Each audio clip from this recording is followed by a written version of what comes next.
نفذت القوات البحرية.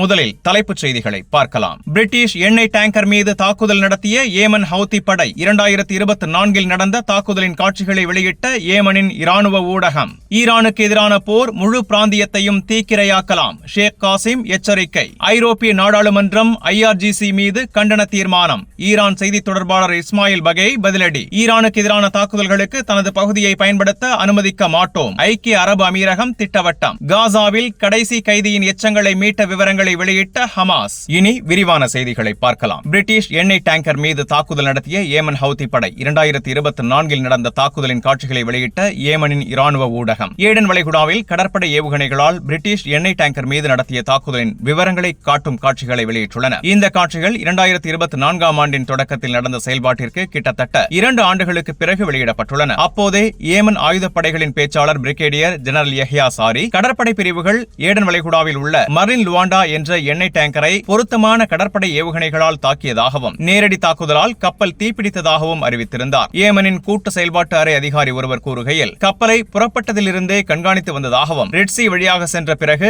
Aden வளைகுடாவில் ரெட்சி ஏவுகணையை பயன்படுத்தி தாக்குதல் நடத்த முடிவு செய்ததாகவும் தெரிவித்தார். அவர் மேலும் கூறியது, இந்த கப்பலை ஏடன் வளைகுடாவில் தாக்க முடிவு செய்து எதிரிக்கு ஒரு செய்தியை அனுப்பியதாகவும் அறிவிக்கப்பட்ட தடை மண்டலங்களுக்குள் உள்ளே நுழைய வேண்டாம் என்று யஹ்யா சாரி வலியுறுத்தியுள்ளார். ராணுவ ஊடகங்களின்படி ரெட்சி ஏவுகணை உள்நாட்டில் தயாரிக்கப்பட்ட சயீர் ஏவுகணையிலிருந்து மேம்படுத்தப்பட்டது. இது நடுத்தர தூர ஏவுகணையாகும். வெப்ப மற்றும் ரேடார் வழிகாட்டுதல் அமைப்புகளை பயன்படுத்தி இயக்குகிறது. வெளியிடப்பட்ட காட்சிகளில் டேங்கரை கண்காணித்தல் மற்றும் ஏமன் கடற்படை மற்றும் ஏவுகணை படைகள் பிரிட்டிஷ் கப்பலை தாக்க முடிவு செய்த தருணம் ஆகியவை இடம்பெற்றுள்ளன. இதற்கிடையே மேர்லின் லுவாண்டா தாக்குதலின் பல விவரங்கள் இன்னும் இராணுவ ஊடகங்களால் வெளியிடப்படவில்லை என்றார். ஏடன் வளைகுடாவில் தாக்குதல் நடத்தியது ஏமனின் ஏவுகணைகள் மேலும் மேம்பட்ட நீண்ட தூரம் செல்லும் திறன் பெற்றுள்ளன என்பதை எதிரிகளுக்கு உறுதிப்படுத்துவதற்காகவே என்றார். ஏமன் இஸ்ரேலுக்கு கடற்படை தடை விதித்தது.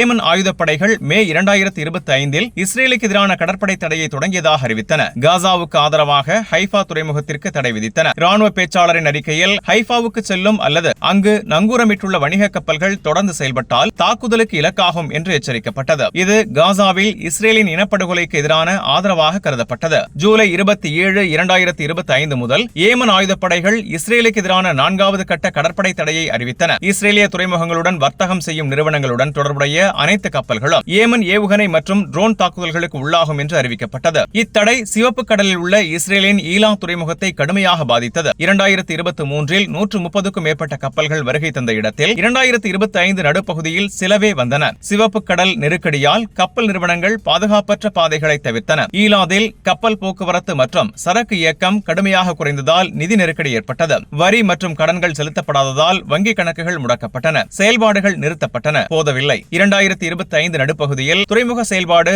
முற்றிலும் நின்றுவிட்டது. காசாவில் இஸ்ரேலின் இனப்படுகொலை போருக்கு பதிலாக தொடங்கப்பட்டது. காசா போர் முடிவடையும் வரை செயல்பாடுகள் தொடரும் என்று கூறப்பட்டது.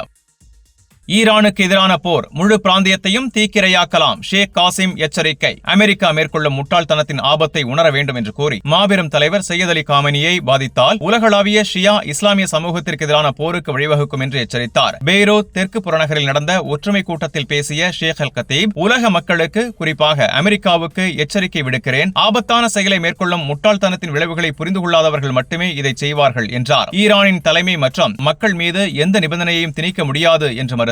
அமல் இயக்கத்தின் அரசியல் அலுவலக துணைத் தலைவர் ஷேக் ஹசன் அல் மஸ்ரி, உலகின் தீவிரவாதத்தின் தாய் அமெரிக்கா என்று குறிப்பிட்டு ஈரான் உச்ச தலைவர் மீதான அச்சுறுத்தல்களை கண்டித்தார். எந்த மத அதிகாரிகள் மீதான தாக்குதலும் மத மதிப்புகள், மனிதாபிமானம் மீதான தாக்குதல் என்றார். சிரிய சோசியல் நேஷனலிஸ்ட் கட்சி தலைவர் ரபிஹ் பனாத் கமெனி மீதான தாக்குதல்களை கண்டித்து இராணுவ வலிமை மட்டுமல்ல, உறுதி மற்றும் திணிப்புகளை மறுப்பதிலும் சக்தி உள்ளது என்று கூறினார். ஈரான் பிராந்திய சக்தியாக மாறியுள்ளது. பொருளாதார தடைகள் பழைய புதிய காலனித்துவ திட்டத்தின் பகுதி என்றார். எதிர்ப்பாளர்கள் சர்வதேச ஒன்றிய தலைவர் ஷேக் மஹேர் ஹமூத் இஸ்லாமிய ஈரான் உம்மாவின் சார்பாக கடமையை நிறைவேற்றுகிறது என்று ஒற்றுமை தெரிவித்தார். பாலஸ்தீனத்தை ஆதரிப்பதாக கூறுபவர்கள் செய்யாததை ஈரான் உண்மையாக செய்துள்ளது. ஈரான் ஷியா என்பதால் அல்ல, குர்ஆன் கடமையை நிறைவேற்றுவதாலும் உண்மையானது, உறுதியானது என்பதாலும் தாக்குதலுக்கு உள்ளாகிறது என்றார்.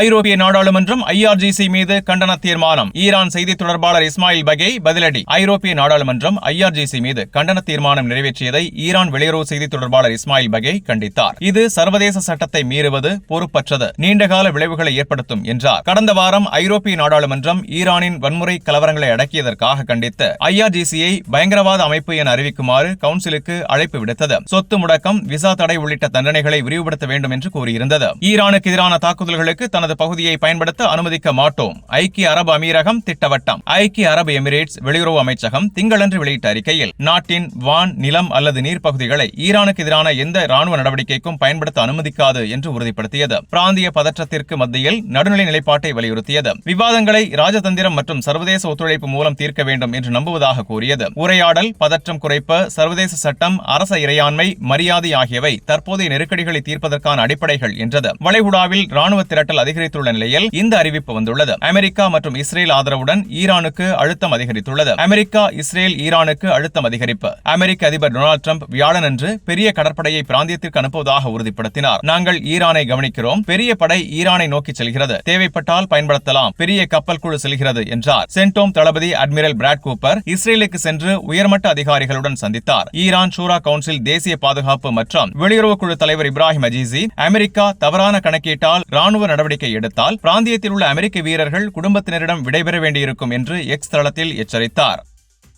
காசாவில் கடைசி கைதியின் எச்சங்களை மீட்பது குறித்த விவரங்களை வெளியிட்ட ஹமாஸ். இஸ்ரேலிய ஆக்கிரமிப்பு படைகள் காசாவில் உள்ள ஒரு கல்லறையில் கடைசியாக கொல்லப்பட்ட கைதியின் எச்சங்களை கண்டுபிடித்து அவரது உடலை இஸ்ரேலுக்கு அடக்கம் செய்வதற்காக திருப்பி அனுப்பியுள்ளதாக அறிவித்துள்ளன. இந்த மீட்பு காசா பகுதியில் எஞ்சியிருந்த கடைசி இஸ்ரேலிய ராணுவ வீரரின் எச்சங்களை தேடும் நடவடிக்கை ஞாயிற்றுக்கிழமை மாலை தொடங்கிய பிறகு நிகழ்ந்தது. மாஸ்டர் சார்ஜன்ட் ரான் குவிலி அக்டோபர் 7 அன்று காலையில் கொல்லப்பட்டார். அவரது எச்சங்கள் திருப்பி அனுப்பப்பட்டதன் மூலம் அக்டோபர் 7க்கு பிறகு உயிருடனோ இறந்தோ இருந்த அனைத்து கைதிகளும் மீட்கப்பட்டுள்ளனர். இஸ்ரேல் நீண்ட காலமாக அமெரிக்க அதிபர் டொனால்டு டிரம்பின் காசா அமைதி திட்டத்தின் 2ஆம் கட்டத்தை முன்னெடுக்க மறுத்து வருகிறது. இதில் காசா, எகிப்து இடையேயான ரஃபா கடவை மீண்டும் திறப்பது உள்ளிட்டவை அடங்கும். கடைசி உடல் திருப்பி அனுப்பப்படுவதை முன் நிபந்தனையாக கூறியது. ஹமாஸ் எச்சங்களின் சரியான இடம் தங்களுக்கு தெரியாது என்று மீண்டும் மீண்டும் கூறியுள்ளது. ஆனால் அவற்றை தேட முயற்சிகள் மேற்கொண்டதாகவும் இஸ்ரேலின் தொடர் நடவடிக்கைகளால் தடை ஏற்பட்டதாகவும் வலியுறுத்தியுள்ளது. தேடுதல் வார இறுதியில் தொடங்கியது. இஸ்ரேலிய ஊடகங்களின்படி கிழக்கு காசா நகரில் உள்ள முஸ்லிம் கல்லறையில் அல் ஷுஜையா, தராஜ், அல் துஃபா அயல் பகுதிகளுக்கு அருகில் உடல் புதைக்கப்பட்டிருக்கலாம் என்ற உளவு தகவல்களின் அடிப்படையில் இது நடந்தது. அல் குத்ஸ் பிரிகேட்ஸ் இஸ்லாமிய ஜிஹாத் ராணுவ பேச்சாளர் அபு ஹம்சா கூறுகையில், இஸ்ரேலிய கைதி ரான் குவிலியின் உடலின் சரியான ஆயத்தொகுப்புகளை மத்தியஸ்தர்களிடம் 3 வாரங்களுக்கு மேலாக கொடுத்துவிட்டதாகவும் உளவு தகவல்களின் அடிப்படையில் இது நடந்ததாகவும் தெரிவித்தார். அறிக்கையில் இஸ்ரேலிய தரப்பு வேண்டுமென்றே ஒத்துழைப்பை தாமதப்படுத்தி தேடுதல் முயற்சிகளை தடுத்ததாக குற்றம் சாட்டினார். ஆயத்தொகுப்புகள் கொடுக்கப்பட்ட பிறகும் எந்த தீவிர நடவடிக்கையும் எடுக்கப்படவில்லை என்றார். இந்த தாமதம் வேண்டுமென்றே செய்யப்பட்டது என்றும் பெரிய அளவிலான தடைமுறையின் பகுதி என்றும் கூறினார். ஹமாஸ் குவிலியின் உடல் திருப்பி அனுப்பப்பட்டது காசா போர் நிறுத்த ஒப்பந்தத்திற்கு தங்கள் உறுதிப்பாட்டை உறுதிப்படுத்துவதாக கூறியது. ஹமாஸ் பேச்சாளர் ஹாசம் காசிம் அறிக்கையில், காசாவில் கடைசி இஸ்ரேலிய கைதியின் உடல் கண்டுபிடிக்கப்பட்டது காசா பகுதியில் போர் நிறுத்த ஒப்பந்தத்தின் அனைத்து தேவைகளுக்கும் கைதி பரிமாற்றம் உட்பட ஹமாஸின் உறுதிப்பாட்டை உறுதிப்படுத்துகிறது என்றார். ஹமாஸ் ஒப்பந்தத்தின் அனைத்து அம்சங்களுக்கும் உறுதியாக இருக்கும். காசாவின் நிர்வாகத்திற்கான தேசிய குழுவின் பணிகளை எளிதாக்குவது, அதன் வெற்றியை உறுதி செய்வது உள்ளிட்டவை அடங்கும். மத்தியஸ்தர்களையும் அமெரிக்காவையும் ஆக்கிரமிப்பாளரை ஒப்பந்த மீறல்களை நிறுத்தவும் தேவையான கடமைகளை நிறைவேற்றவும் அழுத்தம் கொடுக்குமாறு கேட்டுக்கொள்கிறோம் என்று கூறினார். முன்னதாக இன்று காசிம் கூறியது, இஸ்ரேலிய ஆக்கிரமிப்பு, தீவிரமான வான்வழி தாக்குதல்கள், வீடுகள் இடிப்பு, தரை நடவடிக்கைகளை விரிவுபடுத்தி ஆக்கிரமிப்பை தொடர்கிறது. இவை மரண எண்ணிக்கையை அதிகரித்து மனிதநேய நிலைமைகளை மோசமாக்கியுள்ளன. முற்றுகையிடப்பட்ட பகுதியில் நீண்டகால அமைதி பேச்சுகள் நடந்தாலும் ஆக்கிரமிப்பு போரை தொடர்கிறது என்றார். இஸ்ரேல் அமைதி பேச்சுகளின் முகமூடியில் போரையும் முற்றுகையையும் தொடர்கிறது என்றும் அமெரிக்க அதிபர் டிரம்ப் ஆதரவு அமைதி குழுவுடன் இணைந்து செயல்படுவதாகவும் கூறினார். அமைதி மற்றும் போர் முடிவுக்கு உறுதியளிப்பவர்கள் அனைவரும் ஆக்கிரமிப்பாளர் மீது உண்மையான அழுத்தம் கொடுத்து காசா மீதான தாக்குதலை நிறுத்தவும், முற்றுகையை நீக்கவும், சர்மல் ஷேக் ஒப்பந்தத்தின் கடமைகளை நிறைவேற்றவும் வேண்டும் என்று கேட்டுக்கொண்டார். பேச்சு அளவில் அமைதி உறுதியளிப்பது, இஸ்ரேலிய மீறல்களை நிறுத்தாமல் இருப்பது, காசாவில் தொடர் கொலை மற்றும் அழிவுக்கு அரசியல் முகமூடி அளிப்பதாகவே என்று எச்சரித்தார். ரான் குவிலியின் எச்சங்கள் மீட்கப்பட்ட பிறகு குறைந்தது 15 பாலஸ்தீன உடல்களை காசா சுகாதார அமைச்சகத்திற்கு இஸ்ரேல் திருப்பி அனுப்பும் என்று தி டைம்ஸ் ஆஃப் இஸ்ரேலுக்கு தகவல் தெரிந்த வட்டாரங்கள் தெரிவித்தன. முந்தைய பரிமாற்றங்களில் இஸ்ரேலிய கைதி உடல் திரும்பிய அடுத்த நாள் பாலஸ்தீன உடல்கள் திருப்பி அனுப்பப்பட்டன. இந்த கால அளவு இன்னும் உறுதிப்படுத்தப்படவில்லை. வழக்கமான விகிதம் ஒரு இஸ்ரேலிய கைதி உடலுக்கு சுமார் 15 பாலஸ்தீன உடல்கள். இது கடைசி கொல்லப்பட்ட கைதியின் உடல் என்பதால் இஸ்ரேல் அதிக எண்ணிக்கையில் திருப்பி அனுப்பலாம். முன்பு திருப்பி அனுப்பப்பட்ட பாலஸ்தீன உடல்களில் துன்புறுத்தல் அறிகுறிகள் தெளிவாக தெரிந்தன என்று பாலஸ்தீன அதிகாரிகள் மற்றும் உரிமை ஆய்வுக்குழுக்கள் கூறின. பல உடல்கள் கண்கள் கட்டப்பட்டு கைகள் கட்டப்பட்ட நிலையில் இருந்தன. இது தடுப்பில் சித்திரவதை மற்றும் சாத்தியமான கொலைகளை குறிக்கிறது. ஒரு உடலில் தொங்கவிடப்பட்ட அறிகுறிகள் மற்றும் கால்களில் கடுமையான அழுத்த காயங்கள் இருந்தன. இது காசாவில் கொல்லப்பட்ட அல்லது கடுமையாக காயமடைந்த நபர் பின்னர் SDE தெய்மான் தடுப்பு மையத்திற்கு மாற்றப்பட்டதற்கான அறிகுறிகளாக இருந்தது.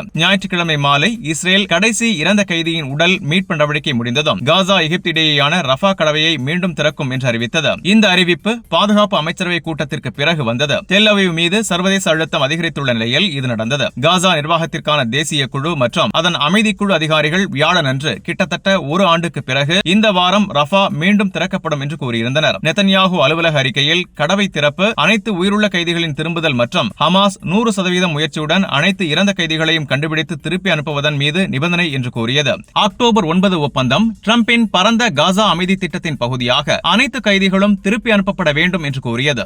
ஆனால் இஸ்ரேல் டிரம்ப் திட்டத்தின் இரண்டாம் கட்டத்தை இன்னும் முன்னெடுக்கவில்லை. பாதுகாப்பு அமைச்சரவை கூட்டத்தில் அரசுக்குள் பிளவுகள் வெளிப்பட்டன. தீவிர வலதுசாரி அமைச்சர்கள் கடவை திறப்புக்கு கடும் எதிர்ப்பு தெரிவித்தனர். நாங்கள் பல்லாயிரக்கணக்கான பயங்கரவாதிகளை கொன்றது போன்ற சிறந்த விஷயங்களை செய்தோம், ஆனால் ஹமாஸை முழுமையாக அழிக்கவில்லை என்று போலீஸ் அமைச்சர் இதமார் பென் குவீர் வல்லா செய்தியின்படி கூறினார். அதை அழித்து ஆயுதங்களை பறிக்க வேண்டும். ஜாரட் குஷ்னர் மற்றும் ஸ்டீவ் விட்காஃபின் முட்டாள்தனத்திற்கு போதும். ரஃபா கடவை திறந்தால் பெரிய தவறு, மிக மோசமான செய்தி என்று கூறினார். சனிக்கிழமை இஸ்ரேலுக்கு வந்த அமெரிக்க தூதர்கள் நெதன்யாகு மற்றும் அவரது குழுவினரை காசா அமைதி திட்டத்தின் அடுத்த கட்டங்களை முன்னெடுக்குமாறு வலியுறுத்தினர்.